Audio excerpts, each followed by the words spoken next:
જય શ્રી કૃષ્ણ ખેડૂત ભાઈઓ, સૌપ્રથમ તો અમારી યુટ્યુબ ચેનલ ખેતી જગતની વાતોની અંદર ફરી એકવાર આપ સૌ ખેડૂત ભાઈનું ખૂબ ખૂબ હાર્દિક સ્વાગત છે। તો ખેડૂત ભાઈઓ, જો આપ અમારી આ ચેનલની અંદર પ્રથમ વખત આવ્યા હોય અને અમારો વિડીયો છે એ આપ પ્રથમ વખત નિહાળી રહ્યા હોય તો આપ સૌ ખેડૂત ભાઈઓને એક નમ્ર વિનંતી છે કે અમારી ચેનલને સબસ્ક્રાઈબ કરો। જો આ વિડીયો આપણને ગમે તો વિડીયોને લાઈક કરજો અને બીજા ખેડૂત ભાઈઓ સુધી શેર કરજો। તો ખેડૂત ભાઈઓ, આજે અમે જેસર ગામની અંદર આવ્યા છીએ, જે ભાવનગર જિલ્લાનું ગામ છે અને ભાવનગર જિલ્લાનો તાલુકો છે। ત્યાંના એક પ્રગતિશીલ ખેડૂતભાઈએ એક એમના કપાસના પાકની સાથે સાથે એક નવતર પ્રયોગ કર્યો છે, એ પણ આજે જાણશું। અને સાથે સાથે આજે આપણે વચ્ચે એક એગ્રો ડીલર ઉપસ્થિત છે કે તેમના પણ એક અનુભવ આપણે લેવાના છે। તો ખાસ કરીને આજે વિડીયોની શરૂઆત કરીએ તો સૌપ્રથમ તો ખેડૂતભાઈનો આપણે પરિચય લઈએ અને એક વેપારી ભાઈનો પણ એક પરિચય લઈ લઈએ। તો સૌપ્રથમ તો જય શ્રી કૃષ્ણ કાકા, એક આપનું આખું નામ, અમારા ખેડૂતભાઈને ગામ અને જિલ્લો આપનો જણાવી દેજો ને। મારું નામ પરસોત્તમભાઈ રવજીભાઈ ગોટી, ગામ જેસર, જિલ્લો ભાવનગર। અને બીજું એક અમારી વચ્ચે જે આજે એગ્રો ડીલર પણ ઉપસ્થિત છે એવા ધર્મેશભાઈ આજે ઉપસ્થિત છે। તો ધર્મેશભાઈ, એક આપનું આખું નામ, આપનું ફર્મનું એડ્રેસ અને એક આપનો મોબાઈલ નંબર એક આપણે આપી દેજો ને। મારું નામ Dharmendrabhai Arjanbhai Thummar, Jesar, Gujarat agro centre, bus stand પર મારી દુકાન છે। અને એક આપનો મોબાઈલ નંબર એક આપી દેજો। મોબાઈલ નંબર છે 94 21 21 તો ખાસ કરીને વાત કરીએ તો આજે જે આ ખેડૂતભાઈ આપણી વચ્ચે ઉપસ્થિત છે તો એમણે એમના કપાસની પાકની સાથે સાથે ખેડૂતભાઈઓ મરચીનું પણ વાવેતર કરેલું છે। તો એ મરચી પણ આજે તમને બતાવવાના છીએ અને કઈ રીતે વાવેતર કર્યું છે એ પણ તમને બતાવવાના છીએ। તો આપ જેવી રીતે વિડીયોની અંદર જોઈ શકો છો કે એક નહીં ને એક છોડવો કપાસનો મૂકી અને નીચે મરચીના પાકનું વાવેતર કર્યું છે। જેવી રીતે આપ અહીંયા જોઈ શકો છો કે એક નહીં ને એક છોડવો મૂકીને મરચીના પાકનું વાવેતર એમણે કરેલું છે। તો ખાસ આ પાછળનું આપનું કારણ શું કે આવી રીતે કેમ આપે મરચી વાવેતર કરી છે, એક જણાવશો અમારા ખેડૂત ભાઈઓને? કપાસ તો દિવાળી સુધી જ રહેવાનું છે। હા, કપાસનું ઉત્પાદન જવા દે, પછી મરચીનું ઉત્પાદન આવે, એ ગણતરી મરચી મોડે સુધી હાલે। હા, હવે મરચી ઉતાવણી આવે એટલે ત્યાં મરચાનું ઉત્પાદન જવાય છે, એ કારણે આવી રીતનો અમે ઉપયોગ કર્યો। દર વર્ષે એ રીતે વાવેતર કરે છે, દર વર્ષે મરચીમાં ઉત્પાદન લે છે। આજે અમે જે આ વાડી ઉપર આવ્યા છીએ કે જેવી રીતે આપણે જોયું કે આને જે છે મિશ્ર પાક ખેતી તરીકે ગણવામાં આવે કે આ એક શ્રેણીની અંદર આવતો ખેતી છે કે આ ખેતીની અંદર એક જ જમીનની અંદર અલગ અલગ બે પ્રકારના પાક વાવવામાં આવે અને બંને પાકની અંદરથી સારું એવું ઉત્પાદન લેવામાં આવતી ખેતી જે હોય છે કે એને મિશ્ર પાક ખેતી કહેવાય। તો ખેડૂતભાઈએ ખૂબ પ્રશંસનીય કાર્ય કર્યું છે। આપ પણ આપણા ખેતરની અંદર આવા નવતર પ્રયોગો પણ કરી શકો છો અને આવનારા અમુક વિડીયોની અંદર અમે પણ તમને માહિતી આપશું કે ભાઈ કયા પાક સાથે કેવો પાક આપણે આંતર પાક તરીકે અથવા તો મિશ્ર પાક તરીકે વાવવો જોઈએ, જેથી કરીને બંને પાકની અંદર આપણે ઉત્પાદન પણ લઈ શકીએ અને ઓછી જમીનની અંદર વધુ આપણે ઉત્પાદન લઈ શકીએ। તો સૌપ્રથમ તો અત્યારે એક આપણા ખેડૂતભાઈને જણાવશો કે અત્યારે આપના વિસ્તારની અંદર, જેસરના વિસ્તારની અંદર અત્યારે કપાસ છે કે મરચી જેવો પાક છે, તો આ પાકની અંદર અત્યારે કેવી કેવી જીવાતોનો ઉપદ્રવ આપણને જોવા મળી રહ્યો છે? અત્યારે તો કથેરી ને થ્રિપ્સનો વધારે ઉપદ્રવ આવે।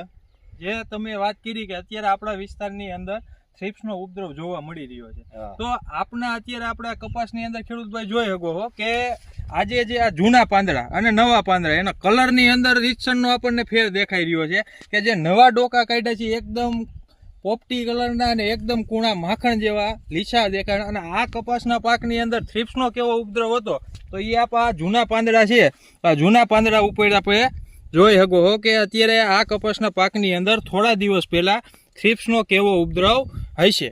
તો અને નવા પાંદડા પણ તમને બતાવી દઈએ કે આ જો નવી કુણપ કાઢેલી એક નવા પાંદડા છે એકદમ નીટ એન્ડ ક્લીન છે, એકદમ કૂણા છે અને સાથે સાથે એકદમ સારી એવી ફૂટ પણ આવી છે।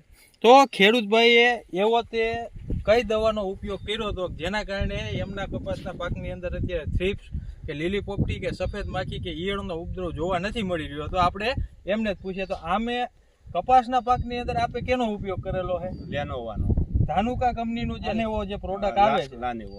તો સૌપ્રથમ તો આપ એ જણાવશો કે આ લાનેવો પ્રોડક્ટ છે આપ લાવ્યા હતા ક્યાંથી? જેસરથી, ગુજરાત એગ્રોમાંથી લીધું। ગુજરાત એગ્રો જે આપ ધર્મેશભાઈ જે આપણી વચ્ચે ઉપસ્થિત છે કે એમની ત્યાંથી આપે લાવ્યા હતા। તો ધર્મેશભાઈ, આપને લાનેવો પ્રોડક્ટની માહિતી ક્યાંથી મળી હતી? આને એવા પ્રોડક્ટની માહિતી મને કંપનીમાંથી આપી દીધી હતી મેં પરસોત્તમભાઈને. એ તો નહોતા લેતા, મોંઘી પડતી હતી, મેં પ્રાઈને આપી દીધું ટ્રાય તો કરો. તે એ કે લાવો છાંટી તે મરચીમાં ને બેમાં રિઝલ્ટ સારું છે. મરચીના ડોકા જે જૂના છે ને એ બધા કોળી જશે. જે આપણે જે રીતે વાત કરો હો કે જો ખેડૂત ભાઈઓ, જે આ મરચી છે કે આ મરચીના સ્પ્રે થયેલો આ જૂના પાંદડા છે, પણ જૂના પાંદડાની સાઈડમાંથી નીચેથી એકદમ સારા એવા ખુલેલા પાંદડા જોવા મળી રહ્યા છે. આની અંદર કોઈ પણ પ્રકારનો થ્રિપ્સ છે, કથીરીનો અત્યારે કોઈ પણ પ્રકારનો એટેક જોવા મળી રહ્યો નથી. તો ખાસ ધર્મેશભાઈ, તમે આની પહેલા ક્યાંય લાનેઓનું રિઝલ્ટ જોયેલું? આની પહેલા તો 2 જગ્યાએ આપ્યું હતું, પછી હજી નથી મળ્યા ખેડૂતો મને. પહેલી વાર જ આપણા ખેતરની અંદર આવી, તો આપના મતે અને ખેડૂતભાઈ આપના મતે કે ખરેખર લાનેવો પ્રોડક્ટ છે, જો ખેડૂતભાઈ સમજી વિચારીને એનો ઉપયોગ કરે તો ખરેખર લાનેવો પ્રોડક્ટ મોંઘી પડે કે સસ્તી પડે? તો સસ્તી જ પડે. ખરેખર હિસાબ કરીએ લેતી વખતે મોંઘી બતા, પણ પછી સાટવામાં ફાયદો એટલે સસ્તી જ પડે. સસ્તી. અને આજે એક જણાવશો કે આ છંટકાવ કર્યો લાનેવાનો, એને આજે કેટલા દિવસ થયા છે? 15 દિવસથી 18 દિવસ થયા છે આ છંટકાવ. આજે છંટકાવ કર્યો એના 15 થી 18 દિવસ થયા છે. હજી આપણા કપાસ કે મરચીના પાકની અંદર ક્યાંય થ્રિપ્સ કે લીલી પોપટી કે સફેદ માખીનો કાંઈ પણ ઉપદ્રવ જોવા મળતો નથી. તો ધર્મેશભાઈ, ખાસ આપને એક પૂછવાનું હતું કે આપણા વિસ્તારની અંદર અત્યારે જે થ્રિપ્સનો એનો ભયંકર પીરિયડ છે, તો ખરેખર ખેડૂતભાઈને આ પ્રોડક્ટ મોંઘી પડે કે સસ્તી પડે તમારા મતે? આમ કોસ્ટિંગની ગણતરીએ તો સસ્તી પડે, કારણ કે આમાં 30 થી 35 દિવસનો રિઝલ્ટ લાગે છે મને. હા, એના હિસાબે આમ લેતી વખતે થોડીક મોંઘી પડે. લેતી વખતે થોડીક મોંઘી છે.